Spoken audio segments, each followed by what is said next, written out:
Bismillahirrahmanirrahim. Now this is our last lecture on the topic of or the basics of hypertension, and we have already covered the disease, pathophysiology, diagnosis, and different treatment options, different drugs, and the difference between primary and secondary hypertension, and different treatment options, their combinations, first line therapy, second line therapy, all drugs are covered and including compelling indications.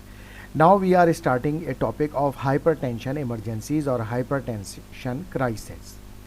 If we talk about the definition, a hypertensive emergency is severe elevation of blood pressure that is more than 180 mmHg of systolic or more than 110 mmHg diastolic that demands reduction either immediate within minutes or within hours to prevent or limit the target organ damage.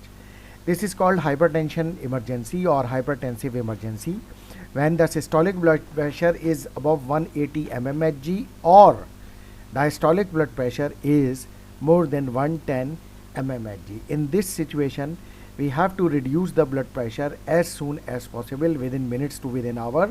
Why within minutes to within hour? To prevent or limit the target organ damage, and these target organs are again brain, heart, kidney as well as eye. तो ये organs की जो protection है इसको बचाने के लिए इस सीवियर हाइपरटेंशन से हमें ये ज़रूरी है कि जितना जल्द हो सकता है इस ब्लड प्रेशर को हम रिड्यूस करें. The level is or the level or when we will declare that there is hypertensive emergency when systolic blood pressure is more than 180 mmHg or diastolic blood pressure is more than 110 mmHg. Conditions requiring immediate reduction include hypertensive encephalopathy, acute left ventricular failure, pulmonary edema, eclampsia, direct aortic aneurysm, acute myocardial infarction, stroke और intracranial hemorrhages. ये ऐसी clinical situations हैं जिसमें requiring immediate reduction of blood pressure, जैसा कि patient को पहले से हाइपरटेंसिव एंसेफेलोपैथी हो, acute left ventricular heart failure हो, पल्मोनरी एडिमा हो विद और विदाउट, एक्लेम्शिया हो, डिसेक्टिंग एओर्टिक एन्यूरिज्म हो, एओर्टिक एन्यूरिज्म हो, मायोकार्डियल इन्फार्क्शन हो, स्ट्रोक हो, इंट्राक्रेनियल हेमरेज हो या इनका हाई रिस्क हो, इन तमाम सिचुएशन में immediate reduction of blood pressure is required. Conditions requiring prompt reduction include malignant or accelerated hypertension, which is also called malignant or accelerated hypertension. If we talk about the treatment of hypertensive emergency or hypertension crisis, the reduction of blood pressure must be gradual. For example, 20 to 25% decrease in mean arterial pressure over the first hour rather than the prescription to avoid compromised perfusion of critical organ, particularly cerebral perfusion. कि ये first few hour में rather than precipitous to avoid compromising perfusion to critical organ, particularly cerebral perfusion. तो reduction of blood pressure must be gradual. उसकी वजह ये है कि कहीं ये ना हो कि एकदम ब्लड प्रेशर कम कर दिया जाए और ब्रेन की तरफ यानी सेरेब्रल परफ्यूजन कम हो जाए और ब्रेन को जो है वो ऑक्सीजन मिलना बंद हो जाए. इसलिए आहिस्ता आहिस्ता ब्लड प्रेशर कम करना चाहिए. If you talk about the specific agent use in the hypertension crisis that are shown in table 33.6. Now we will move to table 33.6. Now this is table 33.6, rapid acting parenteral antihypertensive agents for hypertensive crisis. Here we have different drugs, their dose and route, onset of action, duration of action, and the important comments which we should remember as a pharmacist. The first drug is sodium nitroprusside.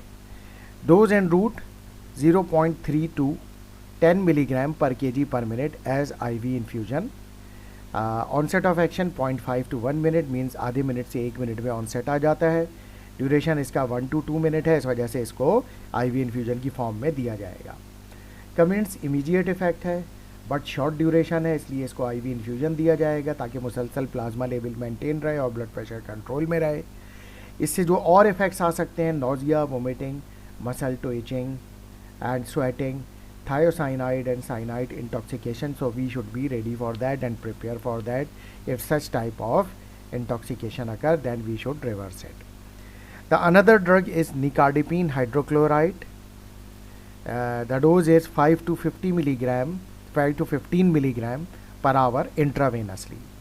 Onset of action less than 5 to 15 minutes. Duration of action is 1 to 4 hours. Intermediate onset and duration, and their effects are tachycardia may occur, headache, flushing, and local phlebitis, meaning inflammation at the injection site, also occur. The next drug is phenoldopam mesylate. Dose is 0.1 to 0.3 microgram per kg as IV infusion, and the onset of action is less than 5 minutes.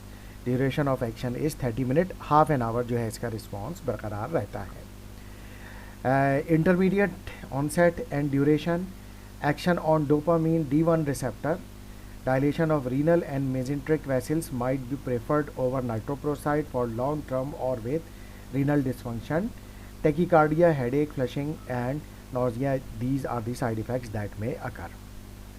The next agent is nitroglycerin, 5 to 200 microgram per minute or 0.3 to 6 milligram per hour as IV infusion. Onset of action 2 to 5 minutes, duration of action 3 to 5 minutes. इस वजह से इसका क्योंकि duration कम है तो IV infusion की form में देना चाहिए.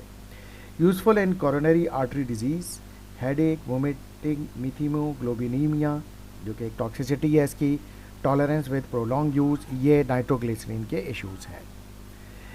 Another drug is enalaprilat, 0.625 to 1.25 milligram every 6 hour intravenously, 15 to 30 minutes onset है और 4 to 6 आवर जो है इसका ड्यूरेशन ऑफ एक्शन है. इस वजह से IV इन्फ्यूजन देने की ज़रूरत नहीं है.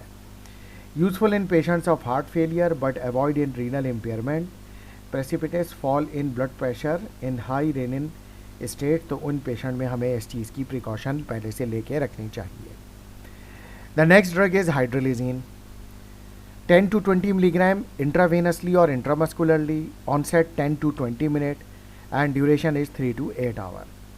After load reduction through arteriolar dilatation resulting in increased cardiac output, but tachycardia, flushing and headache may occur. Vomiting भी हो सकती है, aggravation of pre existing angina ये भी इससे हो सकता है. क्लेविडिपिन 1 से 21 मिलीग्राम पर आवर इस तरह से दिया जाएगा. 2 to 4 मिनट्स इसका जो है वो ऑनसेट है और जो 5 to 15 मिनट्स इसका ड्यूरेशन है, लिहाजा इसको भी इन्फ्यूजन के तौर पर देना पड़ेगा.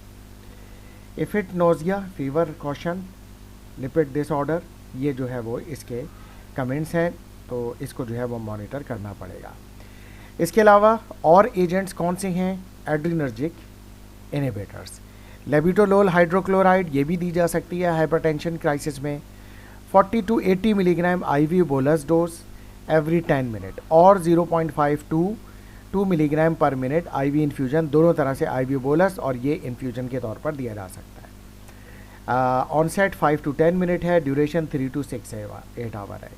कॉन्ट्राइंडिकेशन इसकी क्या है? लेबिटोलोल की contraindicated in heart failure patient, bronchospastic patient, bradycardia, वही because it is a beta blocker, इस वजह से ब्रोंकोस्पास्टिक में कॉन्ट्राइंडिकेटेड है. ब्रेडिकार्डिया में क्योंकि ये ऑलरेडी ब्रेडिकार्डिया होगा तो पेशेंट जो है इसमें और हार्ट रेट रिड्यूस होगा तो फिर ये लाइफ थ्रेटनिंग भी हो सकता है. इस वजह से प्रिडिक्टिव हाइपोटेंसिव इफेक्ट, वोमिटिंग हो सकती है, scalp tingling, burning in throat, heart block, orthostatic hypotension, तो इस पर ये इसके प्रिकॉशन एंड मॉनिटरिंग इफेक्ट है.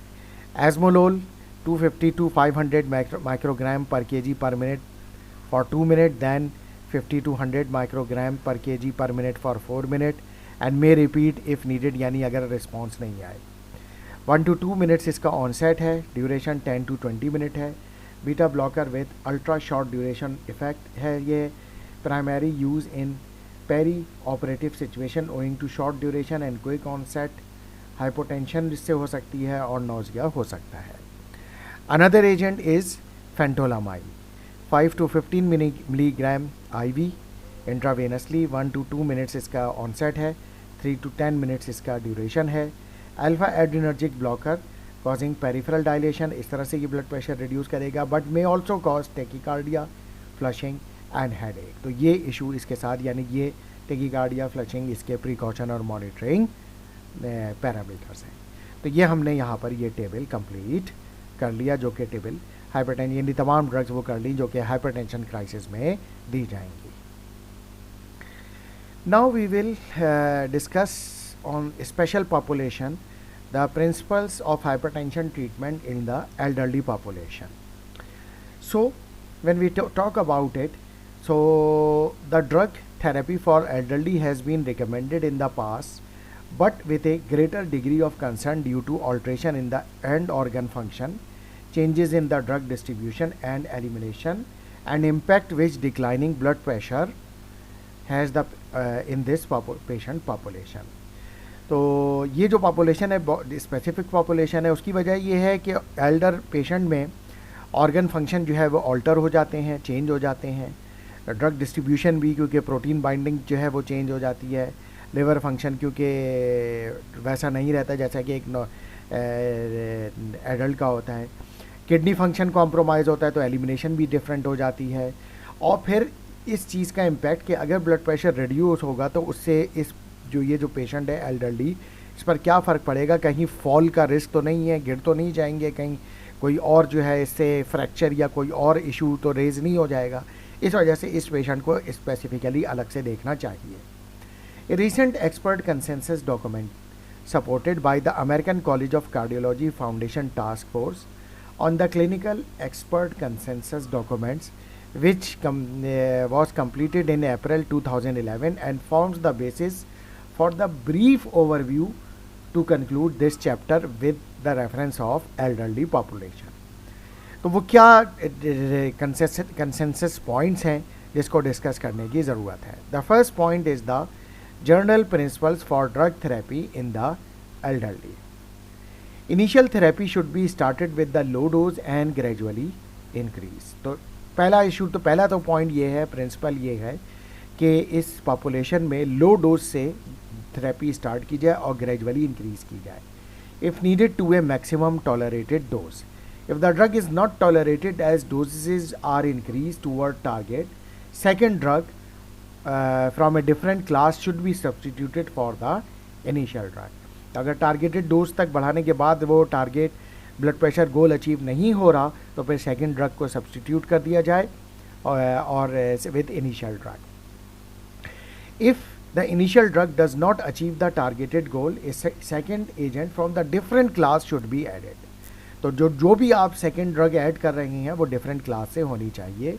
And the initial agent should be continued provided the initial drug was well tolerated. यानी अगर रिस्पॉन्स वो नहीं आ रहा तो इनिशियल ड्रग आप जारी रहने दें, बस अगर टॉलरेंस का इशू ना हो, यानी अगर टॉलरेंस का इशू आ रहा है तो फिर उसको स्टॉप करना चाहिए, और ना otherwise that should also be continued. If the target blood pressure goal is not achieved after reaching the full dose of the second agent, यानी अगर सेकेंड एजेंट भी ऐड करने के बाद या सब्सटीट्यूट करने के बाद target blood pressure goal is still not achieve, a third agent yet another class should be added. तो फिर third agent from another class should be added. For the initiation of therapy, if the blood pressure is greater than 20 by 10 mmHg above the targeted goal, therapy should be initiated with 2 antihypertensive agents. तो अगर initiation of therapy करनी है और blood pressure is greater than 20 by 10 mmHg above the targeted goal है, यानी for example systolic जो है वो 20 mmHg above the targeted goal है और diastolic 10 mmHg above the targeted goal है, तो फिर स्टार्ट ही 2 एंटी हाइपरटेंसिव एजेंट से करना चाहिए। Like for example we can give combination of diuretics plus ACE inhibitor और diuretics plus beta blocker. Now selection of special drug classes in the elderly. अब इसमें किस तरह से देखना है। Thiazide diuretics, thiazide diuretics hydrochlorothiazide and chlorthalidone have been recommended for initiating therapy in the elderly। तो हमारे पास ये कोई हो गई हाइड्रोक्लोरोथाइजाइड और दूसरी हो गई क्लोरथैलिडोन। Despite the various age related changes which can be exacerbated with the diuretic usage. The consensus of experts felt that the initial reduction in intravascular volume, peripheral vascular resistance, and blood pressure offset them are usually well tolerated in the elderly. तो diuretics भले वो काफ़ी अरसे से ये elderly use कर रहे हो, लेकिन उसके बावजूद इनिशियल कंसेंसस यही है कि initial reduction in intravascular volume, क्योंकि डायरेटिक्स की वजह से वॉल्यूम कम होगा, पेरिफेरल वैस्कुलर रेजिस्टेंस डिक्रीज़ होगी, ब्लड प्रेशर जो होगा वो रिड्यूस होगा, जो है ये वेल टॉलरेटेड होते हैं ये एल्डरली में. Therapeutic drug monitoring, routine monitoring of fluid and electrolyte status in order to prevent the development of orthostatic hypotension, depletion of sodium and water, cardiac arrhythmia, hypokalemia, magnesemia, hyponatremia, hyperuricemia, glucose intolerance, and dyslipidemia, which can all be exacerbated by thiazide diuretics. इस पर हम already बात कर चुके हैं कि थाइजाइड diuretic से ये सब इश्यूज डेवलप होते हैं. सोडियम लेवल हाई डिक्रीज होता है, हाइपोनेट्रीमिया होता है, हाइपोकैलीमिया, हाइपोमैग्नीसीमिया, हाइपोनेट्रीमिया होता है, हाइपर यूरिसीमिया यानी यूरिक एसिड लेवल हाई होता है, ग्लूकोज लेवल हाई होता है, लिपिड लेवल हाई होता है. तो लिहाजा ये तमाम जो प्रॉब्लम है इसको कंटिन्यूसली मॉनिटर करते रहना चाहिए उन पेशेंट्स में जो कि थाइजाइड डायरेटिक्स ले रहे हैं. Now non thiazide diuretics. Indapamide is a sulfonamide diuretic use in the treatment of hypertension, which does not increase the uric acid level but has been associated with increase in blood glucose level. तो फिर इसका मतलब है diabetic patient में ये monitor करना पड़ेगा. As well as potassium independent prolongation of QT interval. दूसरा इशू इसके साथ क्या है? क्यूटी इंटरवल प्रोलोंगेशन यानी cardiac arrhythmia. It also need to be use carefully in patients receiving the lithium, क्योंकि लिथियम और पोटेशियम और सोडियम का बड़ा गहरा ताल्लुक है और कार्डियक एरिथमिया कॉज कर सकते हैं. दूसरा ये कि सल्फोनामाइड डायरेटिक है ये, तो अगर सल्फा एलर्जी है पेशेंट को तो वो भी फिर इशू है कि इंडिपेमाइड हम नहीं दे सकते. लेकिन इसका गुड पॉइंट ये है कि ये यूरिक एसिड लेवल को इंक्रीज नहीं करती. इसके अलावा loop diuretic describe by consensus group include furosemide, bumetanide, torsemide has shown value in treating hypertension in patients with heart failure and chronic kidney disease. क्योंकि वो पेशेंट जिनको क्रॉनिक किडनी डिजीज़ हो, खास तौर से if the creatinine clearance is less than 30 ml per minute, तो थाइजाइड type diuretics नहीं दी जा सकती हैं, बल्कि ये लूप डायरेटिक्स जो है वहाँ पर रिकमेंडेड है और सेफली दी जा सकती हैं. Fluid and electrolyte must be monitored for increase in glucose as well as hypokalaemia and hyponatraemia. Loop diuretics के साथ भी ये ज़रूरी है कि वो पेशेंट जो लूप डायरेटिक ले रहे हैं, फ्यूरिसिमाइड, ब्यूमेटिनाइड, टॉर्सिमाइड, उनकी फ्लूइड और electrolyte balance must be monitored. Sodium level, hypokalaemia भी क्योंकि इससे हो सकता है, हाइपोनेट्रीमिया भी हो सकता है, और increase in blood glucose level भी हो सकता है. तो डायबिटिक पेशेंट में ये बहुत ज़्यादा क्लोज मॉनिटरिंग की ग्लूकोज लेवल की ज़रूरत है. If you talk about the potassium sparing diuretics, तो have also included in the consensus document and include the mineralocorticoid antagonist called spironolactone and eplerenone, जो कि ये दोनों पोटेशियम रिटेनिंग डायरेटिक्स या पोटेशियम स्पेरिंग डायरेटिक्स हैं. So as well the sodium transport channel antagonist which is amiloride, ये भी जो है वो एमिलोराइड जो है एंड ट्राईएम्टेरिन, ये सब की सब जो है वो पोटेशियम रिटेनिंग डायरेटिक्स हैं यानी पोटेशियम स्पेरिंग डायरेटिक्स हैं. These agents are generally use in combination with other agents, अगर जहाँ पर ऐसा इशू हो कि जिसमें पोटेशियम लॉस जो हो वो पेशेंट के लिए ठीक नहीं है, यानी पोटेशियम जो है वो लॉस की वजह से एक पेशेंट कार्डियक एरिथमिया में जा रहा हो, तो ऐसी सूरत में फिर जो है ये potassium sparing diuretics are good choice of antihypertensive drug, but they can not be give alone. It should be used with other antihypertensive medications like ACE inhibitors, like beta blockers, या फिर अगर calcium channel blockers recommended हैं तो उसके साथ, तो इन agents के साथ जो है या आर्ब्स के साथ यूज़ किया जाता है. Now the beta adrenergic blockers have not demonstrated convincing value in elderly being treated for hypertension, although many feel they have a role especially when added to the diuretics. तो हम जैसे अभी मैंने डिस्कस किया था कि डायरेटिक्स के साथ ऐड करके दे सकते हैं, but most of the clinicians believe that the beta blockers have not convincing value in elderly patients. The consensus group recommended they are used in elderly hypertensive patient with coronary artery disease, तो जो consensus group ये कहता है कि ये उन patients के लिए मुनासिब है, बीटा ब्लॉकर्स एल्डरली पेशेंट के लिए जिनको कोरोनरी आर्टरी डिजीज़ हो, हार्ट फेलियर हो, कार्डिक एरिथमिया का इशू हो, मिग्रेन हेडेक हो एंड सिनाइल ट्रेमर हो यानी हाथों में राशा हो, तो इन पेशेंट्स में ज़्यादा मुनासिब रहेगी। Now the next class is calcium channel blockers. A wide array effect on heart muscle, SA and AV nodal function, peripheral arteries and coronary circulation provide them with a positive recommendation by the consensus group। तो इसके जो क्योंकि effect heart पर भी है, heart muscles पे भी है, SA node, AV node, peripheral arteries, coronary circulation पे है, लिहाजा इसकी रिकमेंडेशन बहुत ज़्यादा पॉजिटिव है by consensus group. Clinical trials have shown the group of agents to be safe and efficacious in the elderly with hypertension। तो इसकी recommendation ज़्यादा स्ट्रॉन्ग है बाय कंसेंसस ग्रुप।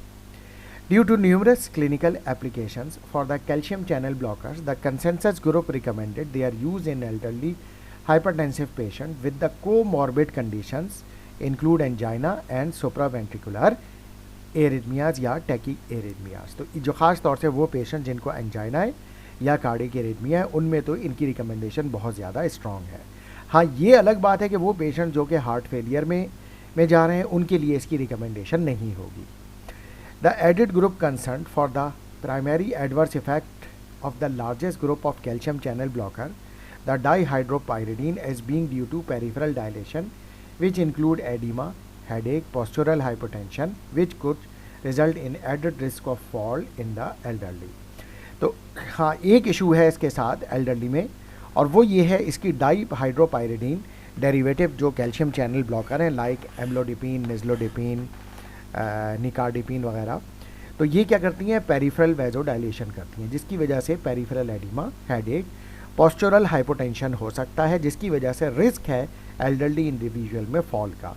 और डेफिनेटली अगर एल्डरली इंडिविजुअल फॉल करेगा तो फिर उसमें खुदा ना खास्ता फ्रैक्चर भी हो सकता है, हेड इंजरी भी हो सकती है और कोई और इंजरी भी हो सकती है जिसकी वजह से वो बेड रिडन हो सकता है।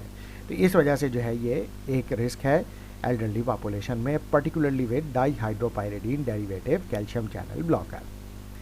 Final review from the consensus document results in the conclusion that the short acting rapid release dihydropyridine, that is nifedipine, must be avoided as should verapamil and diltiazem in those patients predisposed to the heart block, and to need to avoid the first generation calcium blocker verapamil, diltiazem, nifedipine in patient with left ventricular dysfunction।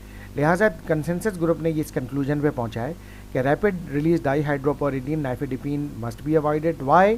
Because ये जो है वही peripheral vasodilation करेगा। Verapamil and diltiazem heart block करते हैं। तो इसके अलावा वेरापामिल, डेल्टायाजिम और नाइफेडिपिन लेफ्ट वेंट्रिकुलर डिसफंक्शन में भी यानी हार्ट फेलियर के पेशेंट्स के लिए भी रिकमेंडेड नहीं है क्योंकि ये हार्ट फेलियर की कंडीशन को फर्दर डिटेरियोरेट कर देता है इस वजह से। This leave second generation dihydropyridine as describe earlier in this chapter. तो सिर्फ second generation dihydropyridine like amlodipine जो है वो हमारे पास मौजूद है जो ज़्यादा बेहतर ऑप्शन है इन पेशेंट्स के लिए। एंजियोटेंसिन कन्वर्टिंग एंजाइम इनिबिटर्स और ACE inhibitors.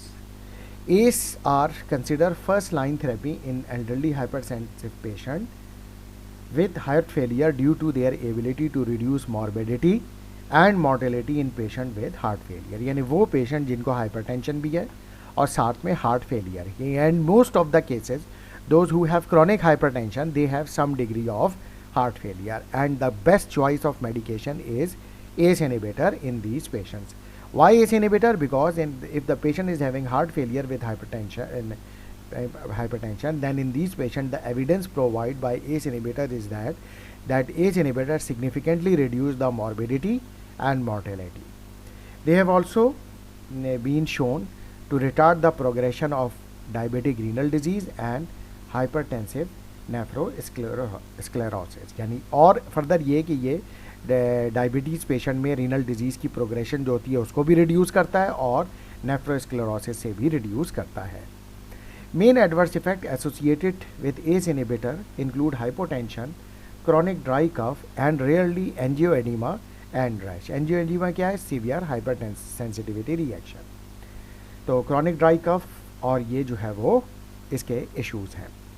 Renal failure can develop in those with renal artery stenosis. जिसको रीनल आर्टरी स्टेनोसिस है उसमें चांस है रीनल फेलियर का.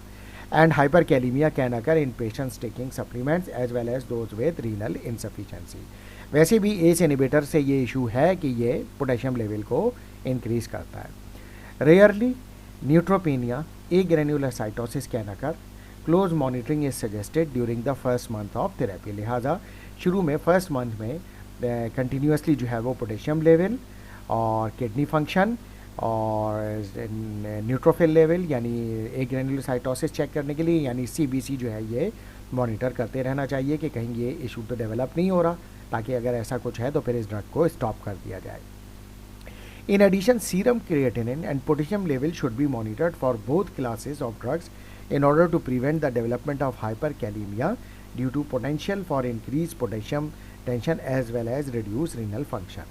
तो serum creatinine and potassium level भी चेक करते रहें विद दिस ड्रग. ये रिकमेंडेशन पहले भी आई थी तमाम पॉपुलेशन के लिए कि because it increases the potassium level and if the kidney function is declining then serum creatinine will clearly indicate that the kidney function is declining.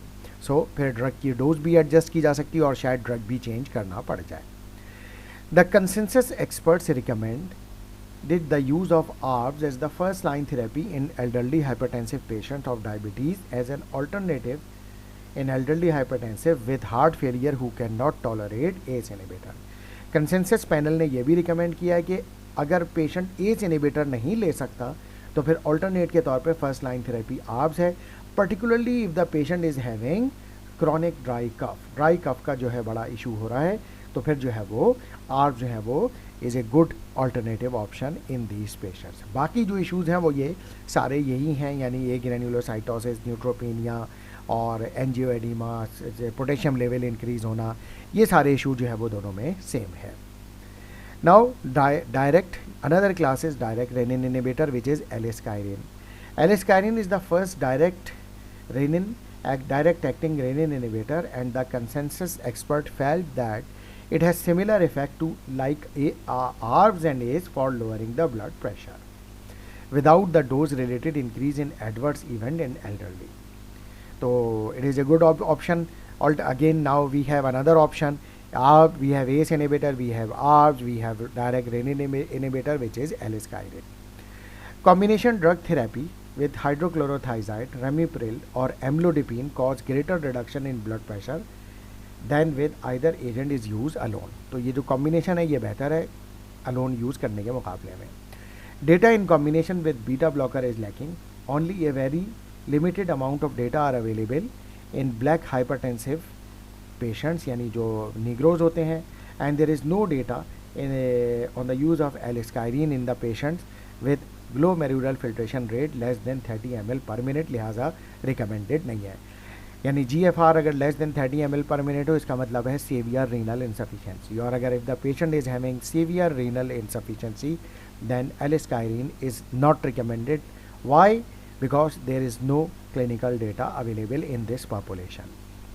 एलिस्काइरिन appear to be well tolerated in patient older than 75 years of age including those with renal disease. तो ये इसका एक positive point है. Now if we talk about the miscellaneous agents, vasodilators such as hydralazine, minoxidil have demonstrated unfavorable side effects like for example tachycardia, fluid accumulation, atrial arrhythmias, and are therefore not included in the initial therapy for the elderly. They have been suggested only as a part of a combination regimen. यानी इसको ना initial therapy के तौर पर use होंगी ये जो हाइड्रोलिजीन और मिनॉक्सिडिल है वेजोडाइलेटर्स, और ना ही जो है वो अलोन यूज़ होंगी और ना ही फर्स्ट लाइन के तौर पर यूज़ होंगी, बल्कि ये यूज़ होंगी as a second line therapy, और वो भी combination with other antihypertensive agents. Centrally acting agent like clonidine are less than ideal in elderly due to their sedative properties and ability to induce bradycardia. तो sedative की वजह से वो गिर सकते हैं, फॉल का रिस्क होगा, जिसकी वजह से फ्रैक्चर या कोई और इंजरी उनको हो सकती है। Additionally the sudden abruption in usages lead to increase blood pressure, यानी अगर आप सडनली इनको जो है स्टॉप करेंगे तो sudden increase in usages lead to increase in blood pressure and heart rate which could pose added danger in the elderly population, यानी like for example angina और मायोकार्डियल इन्फेक्शन हो सकता है, जिसकी वजह से इन पेशेंट्स की जान जा सकती है। Combination therapy provide opportunity to maximise the efficacy while reducing adverse event and enhances the convenience and patient compliance. तो जहाँ तक मुमकिन हो सके कॉम्बिनेशन थेरेपी स्टार्ट करें इन पेशेंट्स में।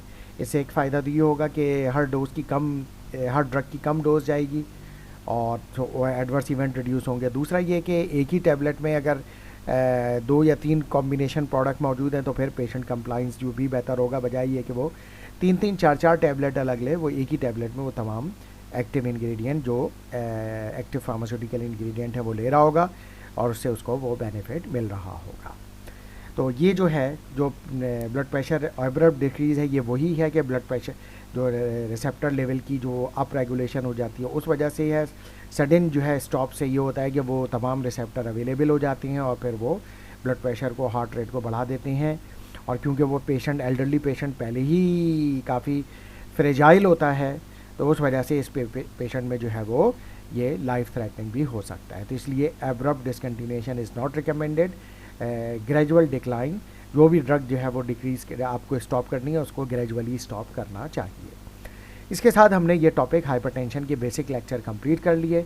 अब इसके बाद हम जो नेक्स्ट लेक्चर होगा उसमें जो JNC 7 क्योंकि हमने ये चैप्टर टोटली JNC 7 गाइडलाइंस के हिसाब से पढ़ा है और अब क्योंकि JNC 8 गाइडलाइंस आ गई है तो अब हम next we will discuss a research paper which is a comparison between JNC 7 and JNC 8 guideline as well as other guidelines available globally or in different parts of the world. So that will be more interesting after these lectures. Thank you very much.